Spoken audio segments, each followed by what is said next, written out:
I always remember my dad's car when I was growing up, an ancient Austin Allegro that smelled permanently of rust and tree ball mints. And there was a radio dial. AM radio, no FM yet. No presets. An actual dial with a little red line that you nudged with your thumb, hunting around for a signal like you were turning a submarine. And the radio diet was very simple. Radio 1 for me. James and Rockline, your exclusive line to the stars.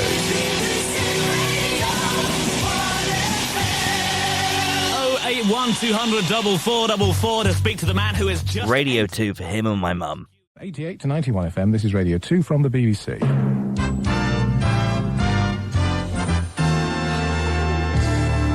The news at 4 o'clock, this is Finale. Radio 4, the second any adult in the car wanted to feel superior about what they listened to.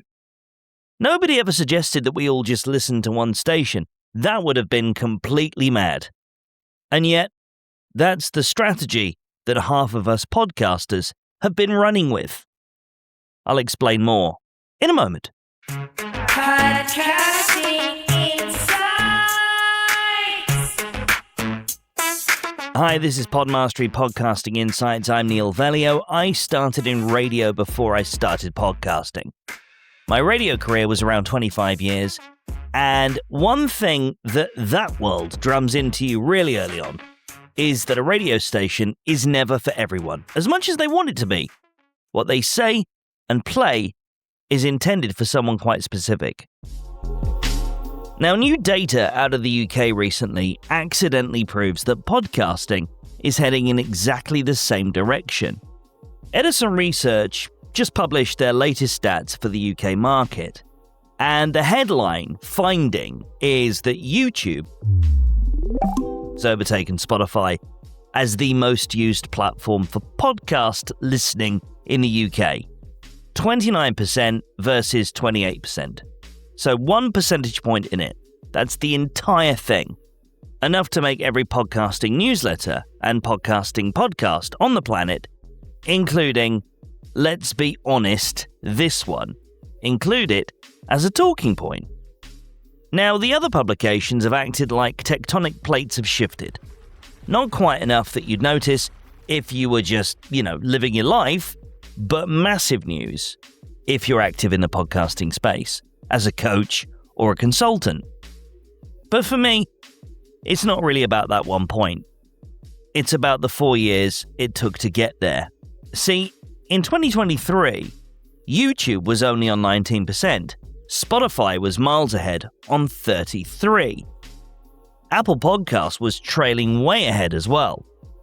But since then, YouTube's crept up. 20, 25, now 29, while Spotify has slid the other way. 33, 34, 30, 28. Slow bleed. And then we probably have to talk about BBC Sounds. 13% in 2023, 15% every year since. It's just sat there, steady as she goes. It didn't chase any trends, it didn't panic, it didn't launch a Patreon to cover its costs. It just held on to its 15% like it had absolutely nothing else to do right then. Here's the bit that actually matters though, and it's the bit that most of the coverage that I've seen has skipped past to get to that shiny crossover between Spotify and YouTube headline. These aren't the same 15% of people switching platforms every year.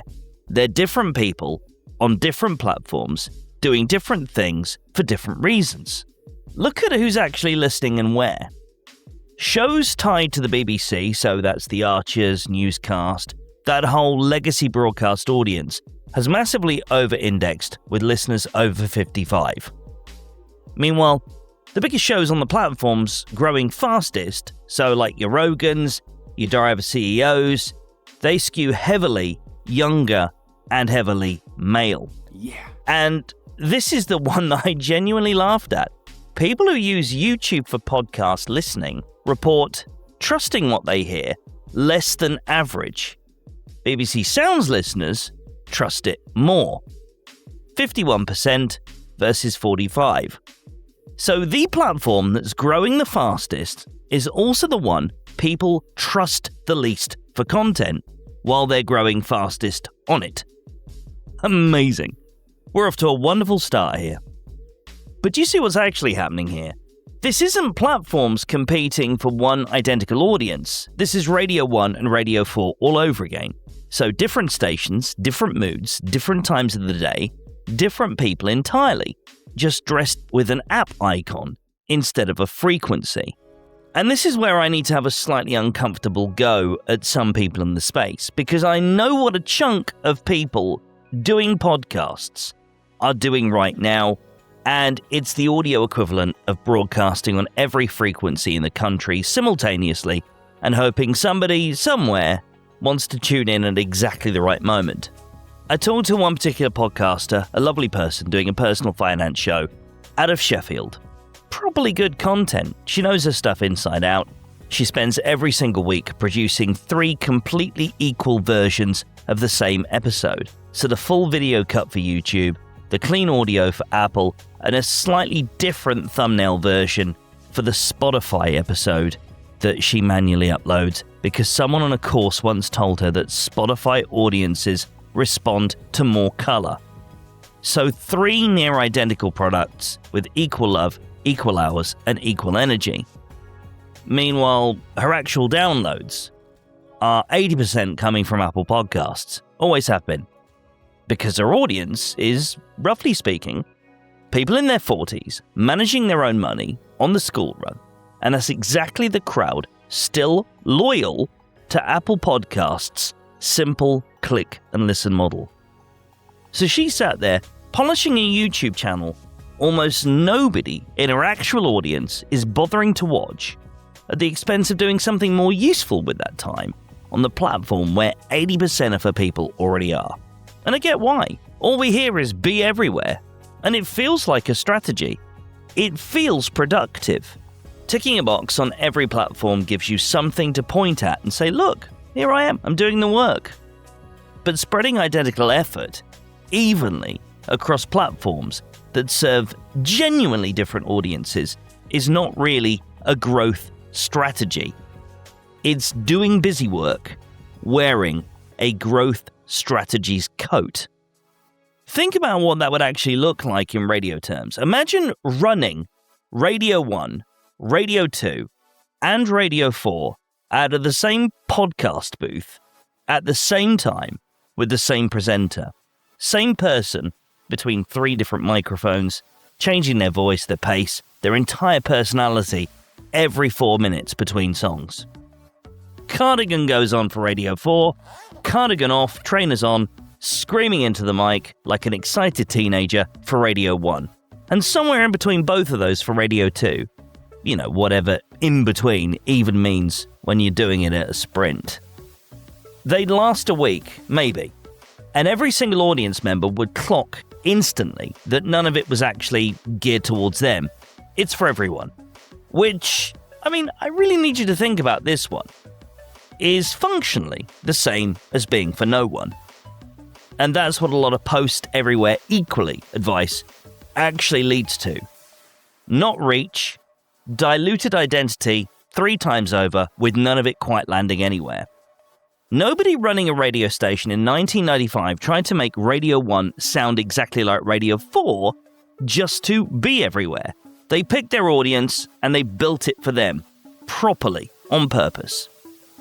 And as someone who grew up listening to Radio 1, as a teenager in the mid-90s, and heard the Prodigy screaming out of the speakers during Radio 1's big weekend, I can imagine how quickly I'd have tuned out if No Good Start the Dance was suddenly replaced with Let It Be by the Beatles. And I say that as someone who has massively grown to appreciate the genius of the Beatles in my older, wiser, more mature years. So podcasting really is just catching up to a lesson that radio figured out about 70 years ago. Now, the objection I always get at this point, and it is a fair one, is, but doesn't narrowing my focus mean I lose everyone else? And my answer is genuinely no. Your audio still goes out to every app that carries it. Nobody's getting cut out here. What changes is where you spend the 2 or 3 extra hours per week you've actually got for improving the show. So, the outreach, the thing that convinces someone who's stumbled across it once to actually follow the thing and become a fan, listening almost as religiously as my born-again Christian first serious girlfriend listened to her reverend. Jenny! Dump that idiot Neil! He just wants to interfere with your clothing! The bottom line is that extra effort has to be focused somewhere. Right now, for most podcasters like you, it's smeared thinly across 3 very different platforms, instead of concentrated on the one that your people already call home. I'm going to give you an actionable tip in a moment, but first I'm going to play you a podcast trailer from one of our Podmastery community members. We're going to be opening the doors to the public soon. If you'd like to join the founding members, go to podmastery.co/waitlist. Fill in the form and ask me to add you to that waiting list, so you can be one of the first to get in with lifetime perks. Okay, so here's the thing that I want you to think about today. Not eventually, not when you get round to it, today. Open your hosting dashboard wherever you're hosting. Find the platform where the actual majority of your listens are already happening, not where you wish they were, where they genuinely are. Is that Apple Podcasts? Is that Spotify? Is that Pocket Casts? Is it something else? Then, take whatever time you'd have spent this week promoting your podcast in general and pour all that energy into marketing your show on the platform that's already leading for you. Make reference to it when you're doing your call to actions. You know, instead of, you can get this wherever you get your podcasts, change it for a while to, if you're one of the many people listening to us in Apple Podcasts but you haven't yet clicked follow, please do so you never miss an episode. Stop trying to be Radio 1, Radio 2, and Radio 4 at the same time. Just work out which radio station you already are and get brilliant at being that one. That's it from me this week. If this saved you from spending next Sunday cloning your episode 3 different ways for no good reason, I'll call that a win. Good luck with your continuing journey towards attaining Podmastery.